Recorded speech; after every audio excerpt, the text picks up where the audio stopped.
сендер Аяй ТВ каналындасыңдар. Достар, бұл не деп ойлайсыңдар? Бұл Сегізаяқ.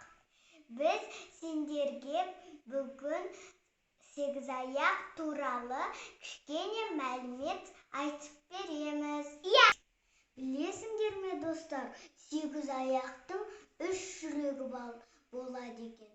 Тіпті оның қаны көгілдір екен. Достар, Сегізаяқ ашуланғанда қызарады, ал қорыққанда ағарады.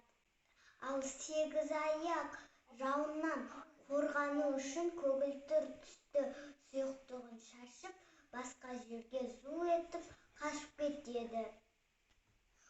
Ол тіпті адамдар мен пішіндерді ажырата алады. Достар, біздің видеомыз сендерге пайдалы болды деп ойлаймыз. Ендеше